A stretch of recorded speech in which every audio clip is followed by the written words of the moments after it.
Hello everyone, and welcome back to another True Crime Mysteries video. Thank you all for being here. Today, we're discussing 5 more solved cold cases. Let's get into it. Number 1, Joy Hibbs. A mother of 2, happily married, Joy Hibbs was described as kind, gentle, and someone who loved her family immensely. She was the perfect mother and wife.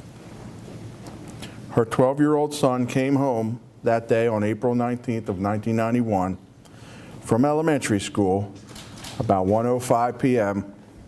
to find smoke coming from his home at 1200 Spencer Drive in Croydon in Bristol Township. He tried to get into the house through the kitchen, but he couldn't because of the fire and the smoke. He ran to the neighbors for help, knowing that his mother was at home. On April 19th, 1991, it had been a normal day for the Hibbs family. 12-year-old David Hibbs was released early from school and was walking home. As he approached his home in Croydon, Pennsylvania, he immediately knew something was wrong. The windows were unusually dark, and as he got closer, he could see black smoke pouring from a kitchen vent. He opened the back door and was met with a wall of flames. His mother, 36-year-old Joy Hibbs, had been in the home, and he frantically searched for help, but it was too late. But when Joy's body was found in the rubble of the home, her cause of death hadn't been smoke inhalation, but rather multiple stab wounds, ligature marks around her neck, and fractured ribs. Joy Hibbs had been murdered. Her body had been found in her son's bedroom. The fire marshal noted that accelerant had been used in each of the bedrooms and likely had been set shortly before David's discovery. As school didn't normally end at noon, the killer likely thought they had more time, and the fire would fully engulf the home before it was discovered by neighbors. No one could understand why the suburban mother of 2 had been targeted in such a horrific attack. However, Joy's daughter revealed that someone had slashed her tires days before her murder, and Joy's co-workers stated that a man had called her at work several times threatening her. Several people were interviewed, including Joy's husband, but all were released. Earlier that morning, Joy had gone to the bank, cashed her paycheck, and she'd gone grocery shopping, which was a part of her normal Friday routine, and she was later seen that morning walking the new family puppy Major. Her wallet was found wedged between the couch cushions empty, and the contents of her purse had been found strewn around the kitchen. For 31 years, the Hibbs family were left with questions unanswered. In January 2022, the case was transferred to the Bucks County Sheriff's Office to be reinvestigated. Previous witnesses were re-interviewed, and in doing so, they received new testimony from a witness who had been withholding key information. April Atkins was married to Robert Atkins back in the 90s, but the couple had since divorced, and she felt that she needed to do the right thing now. They lived 2 doors down from the Hibbs, and she testified that on April 19, 1991, Robert had come home that afternoon covered in blood. He had told her that he had stabbed someone and demanded that she gather up the children because they were going to the Poconos for the weekend. She said at the time Atkins had been a low-level drug dealer. He was also working with law enforcement as an informant. He had several arrests related to drug possession, but he'd never been charged. She said that their alibi had been checked by police investigating at the time, and though Robert had been a suspect, he was released. She said that she never came forward out of fear of her ex-husband, and when they divorced, she couldn't come forward because he had custody of their youngest child, and she feared for their safety. Now that all her children were adults, she felt it was safe to come forward. Robert had a second woman provide him with an alibi for the time Joy had been murdered. He had made her sign a paper stating that she'd been on the phone with him, but when law enforcement went to speak with her, she had stated that it had been a lie.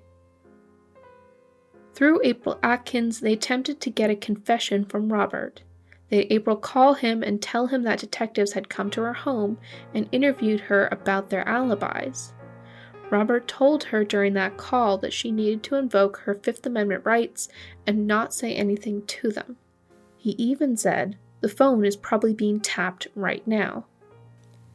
Law enforcement arrested Robert Atkins on May 25, 2022, and he had his first court date on September 21, 2022, where he was charged with first-degree murder, second-degree murder, arson, and robbery.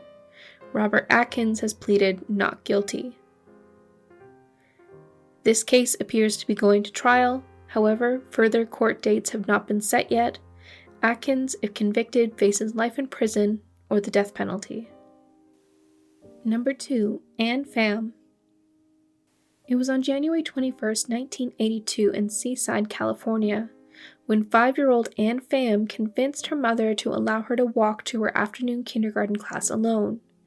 The youngest of 10 siblings, little Ann wanted to be like her siblings and not have her mother walk with her. The school was only 3 blocks away.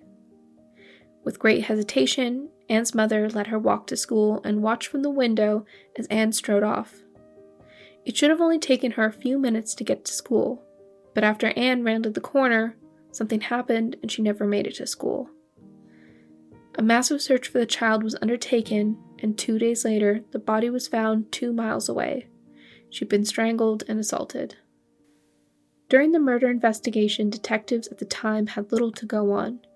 No one had seen Ann walking or getting abducted, there were no suspects, and quickly the leads dried up.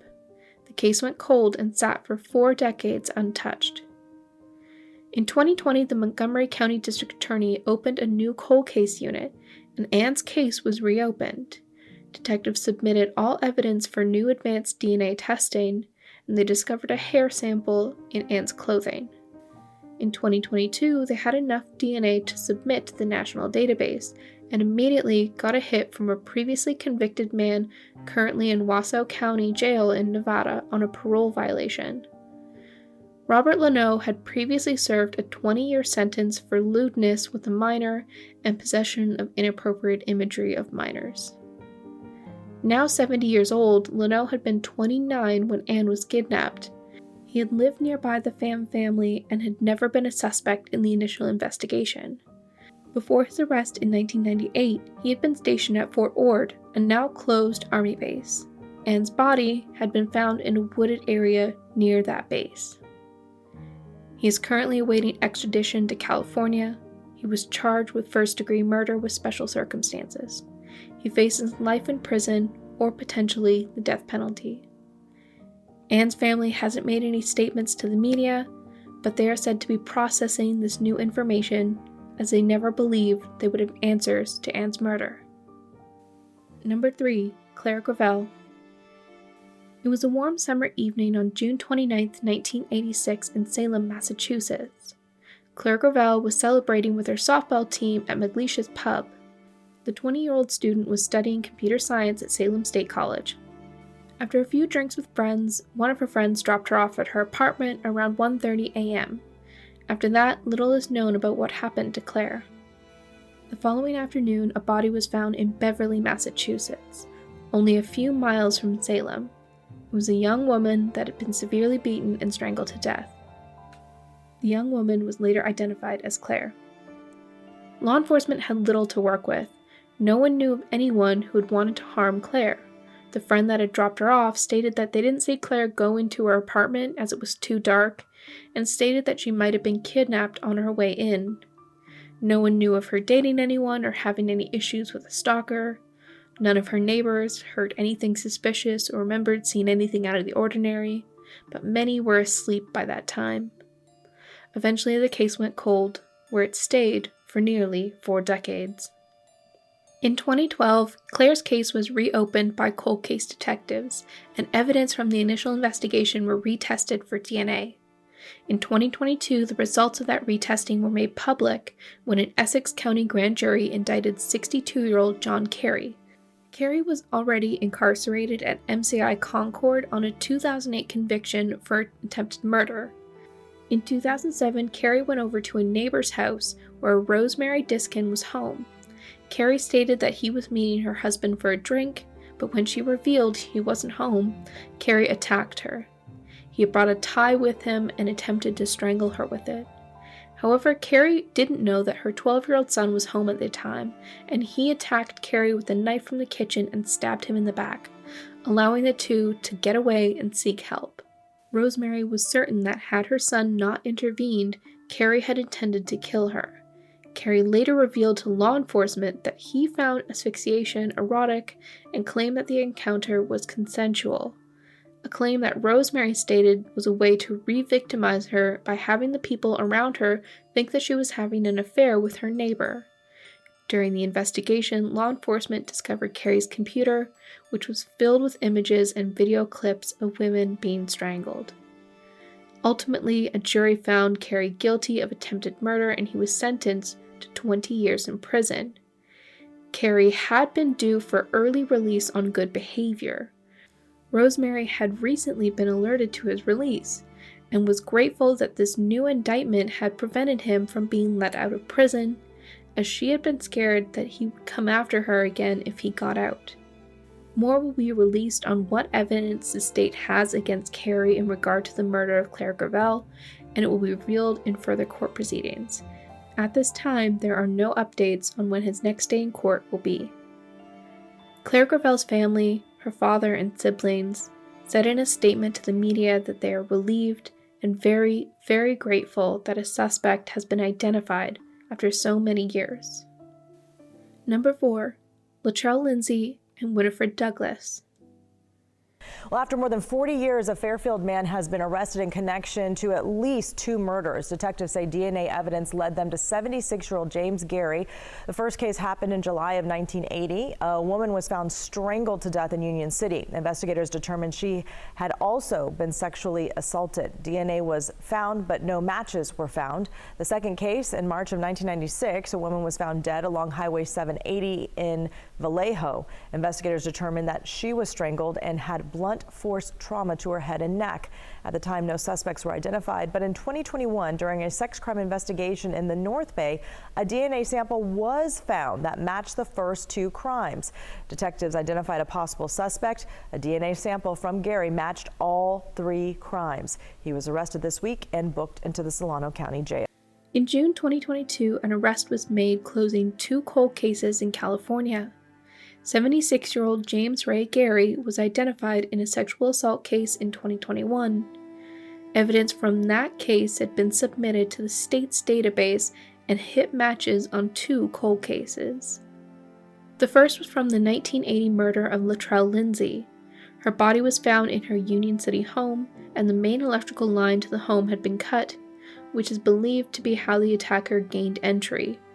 Latrell had been strangled to death, suffered blunt force trauma, and been sexually assaulted. The second victim's body was discovered in 1996. The remains were identified as 46-year-old Winifred Douglas. Winifred was from the Oakland area. Her body was found along Highway 780 in Vallejo, California. Her cause of death was determined to be strangulation and blunt force trauma. The cases were connected in 2012 when new DNA evidence was found on Winifred's clothing. Ultimately, little is known about the 2 women whose lives were cut short, nor the circumstances of the 2021 attack. However, more information may be revealed down the line in further court proceedings. James Ray Gary was arrested at his home without incident.